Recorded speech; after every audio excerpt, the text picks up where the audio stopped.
Good morning. Amen. Welcome to everyone today. Nice to have so many people praying the liturgy this morning. Especially welcome to those who are visiting. I want to welcome Father Michael, Mark Antoni, and his Presbytera Catherine, who are going to be with us for a few weeks. Nice to have the company in the altar again. If you are brand new to the area and would like to join our parish, I want to introduce you to our greeters today, who are Tom and Christy Pestamir, right up here in the front. Tom hands the camera every Sunday. And our ambassador is Helen Cawthorn, who is right there.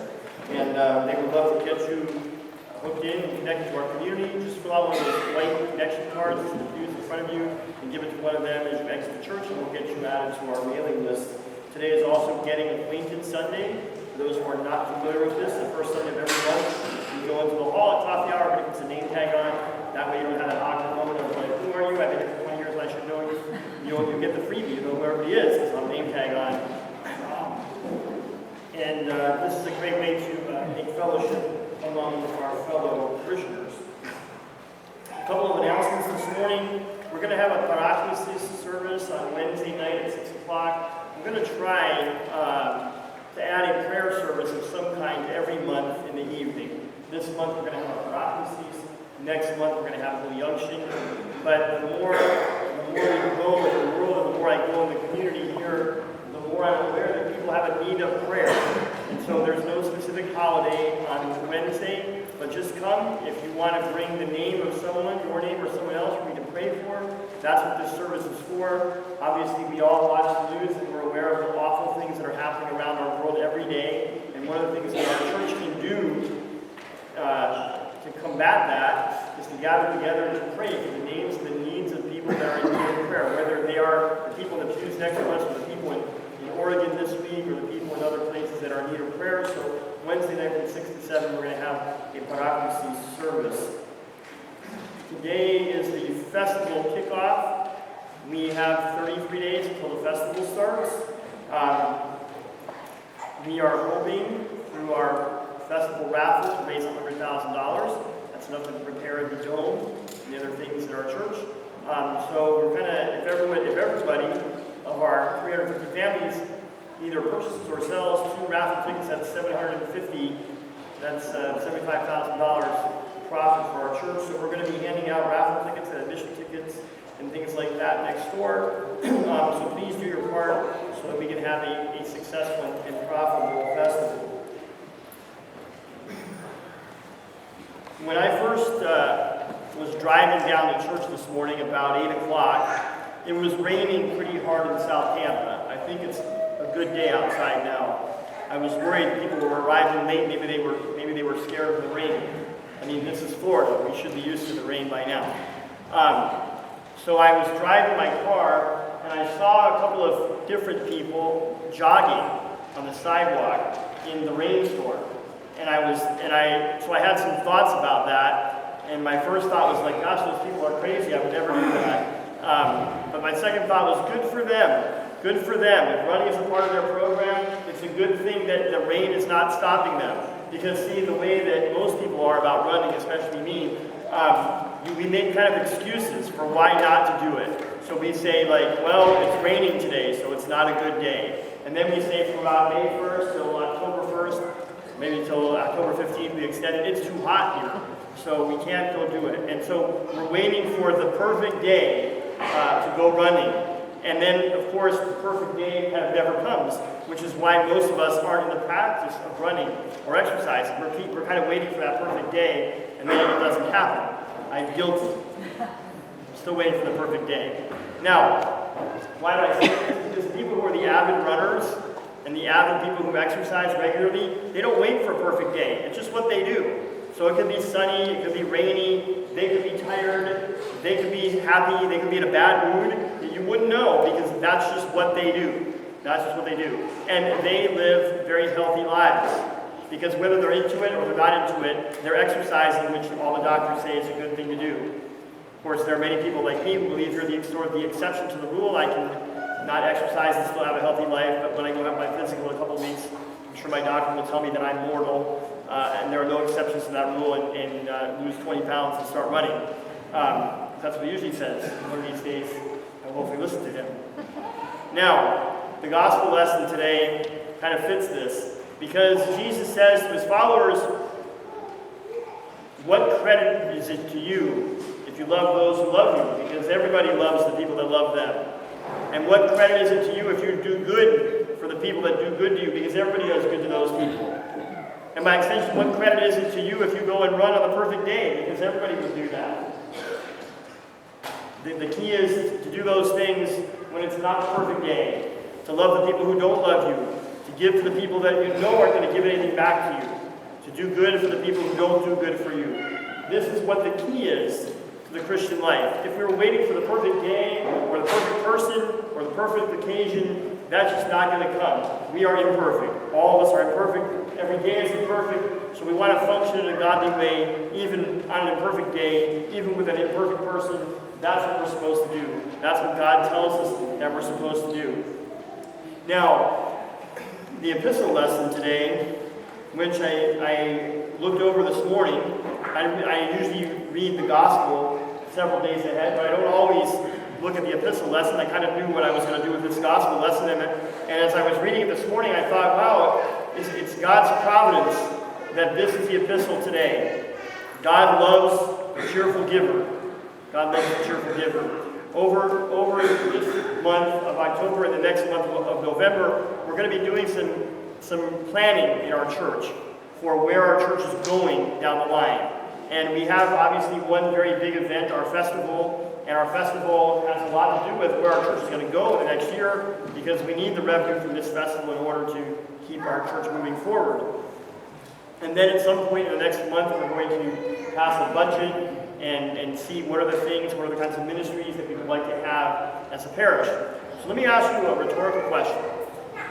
Actually, I'd like to get everyone's pulse on this. Do you think that a portion of the church budget should go to local charities, things that are not orthodox and don't benefit our community in any way, that they just go to benefit the general good? How many people think that that's something we should do? We should have a portion of the budget go to charity. All right, is there anyone who thinks we should not do that? Okay. So what percent, as a percent, what do you think is a percent of the budget that should go to that? How about 0.5%? How about 0.5% of the budget? How about 1% of the budget? How about 2% of the budget? About 3% of the budget? How about 5% of the budget? More than 5% of the budget? Anybody? How many people are not voting? A lot of non-voters. People are not sure. Okay, so we know that it should kind of go above 0.5%. I think that no one wants 0.5%. That's nothing. And it seems like we sort of are petering out about 5%. So if our budget's about, I don't know, $600,000, I can't do the math that fast. What's 5% of that? 30. Oh, who's the math major? Not me. All right, so about 30,000. Now we give less than 10% to charity. We give about 1% of our budget right now, which we got to do better on. We should be doing better on that. Now the reason why we don't do better on that is because we are kind of living hand to mouth now. Right, and I'm not blaming anybody. It's kind of, it's probably the way we were raised. You know, when I was a kid, everyone was into like charging dues for the church, like it was a country club. And then they had this idea of like do your fair share. And then it was like, well, in my opinion, I'm doing my fair share. So that kind of led to not much better than the dues. And then we had the endless litany of fundraisers. You know, come to this golf tournament, come to this bake sale, come to this festival. Let's just throw a dinner dance at it, and that's how we'll solve all of our giving problems, right? And that really hasn't worked either. And so the way that God tells us to give to the church is to give it a cheerful way, to realize that everything that I have that's good, including all my money, is really a gift from God. Because if I didn't have a talent to be a priest, if I didn't have 2 legs to walk on, if I didn't have a mind to work, if I didn't have patience, if I didn't own a car, if I didn't have any of these things, then I wouldn't have this job that would let me have a home, that would let me buy clothes, that would let my child go to school and pay for our medical bills. Wouldn't have any of these things. So everything that I have that's good, it comes from God, including all my material things, they come from God.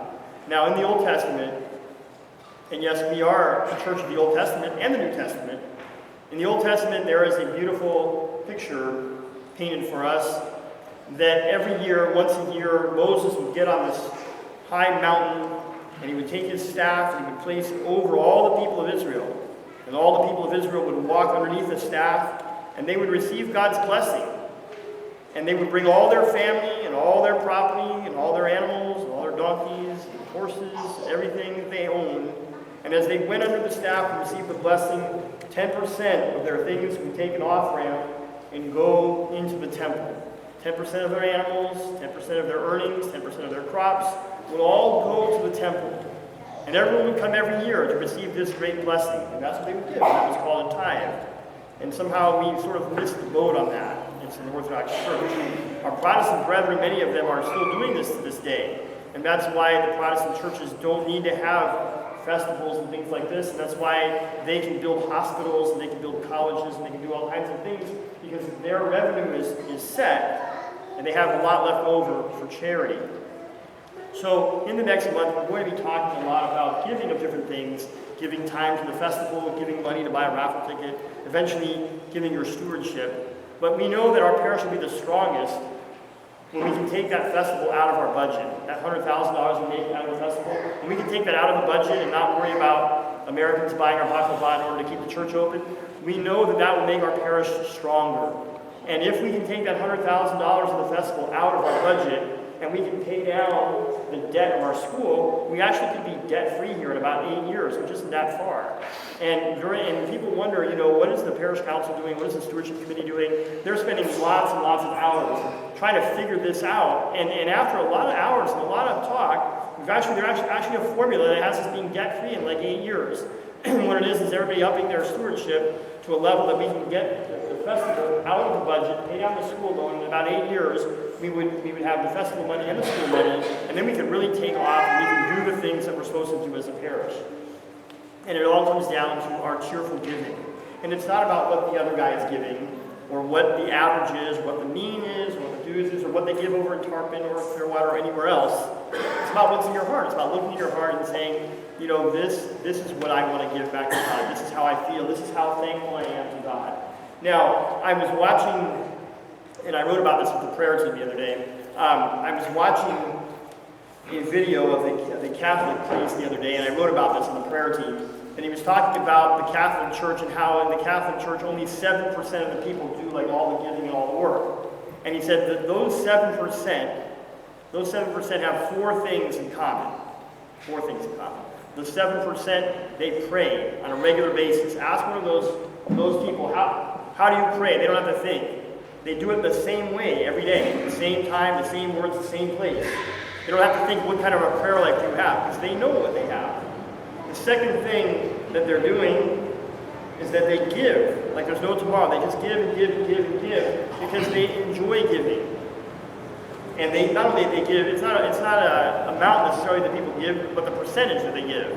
Like Jesus looked at the widow in the New Testament and said she put in the only thing that she had, a penny, and everyone laughed at her and they said, what kind of donation is that? I mean, I'm giving many, many dollars to the church and this woman puts in a penny, and Jesus looked at her and said, well, that's the only penny that she had.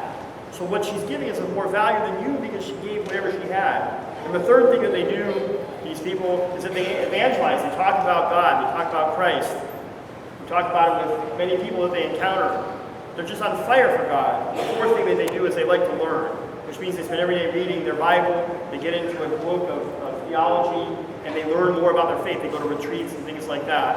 And so I wrote on the prayer team, you want to be part of the 7% or the 93%? This is one of those cases where you don't want to go along with the crowd. 7% are really carrying the weight. And they're probably living more fulfilled lives, because if you're praying regularly and you're reading the Bible and you're learning and you're talking about the Lord, that leads to a very fulfilling Christian life. And I bet there's one more thing that the priest did not say, but I bet that those people, that 7%, they don't really care about having credit for what they're doing. They just do it because it brings joy to them. It just brings joy to them. Somebody came and visited our church recently, and they said, wow, Father, everything here is like for sale because there's like so many names on everything. Now, I didn't, most of those names were here before I got here, but I'm not into the names and the credit. Years ago when I first got here, the very first week I was here, they were selling bricks back there on the sidewalk, and they said, Father, we're going to buy a brick. And I said, for $100, put your name on it. And I said, well, I don't want to appear uncooperative, so I'll buy a brick for like $100. My name is back on there. If anybody wants to walk on Father, you can just walk on the brick back there anytime you want. There's actually some gum on it, I think. But I don't go back there and like pay homage to the brick. Yeah. Once in a while I look and I see the gum there and I say, well, that's all right. Someone's repository, it's okay. I mean, if I'm ever not the priest in Tampa, I'm not going to come back once a year and look at the brick, and I'm not going to send my child or my grandchildren here, like, look at the daddy's brick there. It doesn't really matter. I mean, I gave $100, I don't know what it went to. I did it cheerfully. I actually maybe will go and turn the brick over. But no, I'll leave it. You can walk it if you want. So the point is that we don't need the credit for doing things. To God's glory, God gets the credit for everything. And when we give, we're just giving back to Him. When we give cheerfully, that's what pleases God, and ultimately that's what pleases us. So if you're waiting for that perfect day, when my kids through school, or when he pays for college, when I'm paying the student loans, or when I'm paying my mortgage off, and I'm waiting for that perfect day to give that perfect gift, just realize the perfect day is never going to come. Just like the people who are waiting for the perfect day to go exercise, that day's not going to come. So just go and exercise today, exercise your body, and exercise your stewardship by doing what's pleasing to God, doing the right thing on this day. This is the day the Lord made. We're supposed to rejoice and be glad in it. This day is not going to be perfect, but it's a day that the Lord made for us. He made it perfect. We don't make it perfect. But it's a perfect day that He gave us, and there's lots of good and perfect gifts that He's given us, and when we give them back, that's when we're going to energize our church, and ultimately we're going to take our church and energize our world. God bless you. Thanks for sharing a beautiful service today, and I hope you have a beautiful and prayerful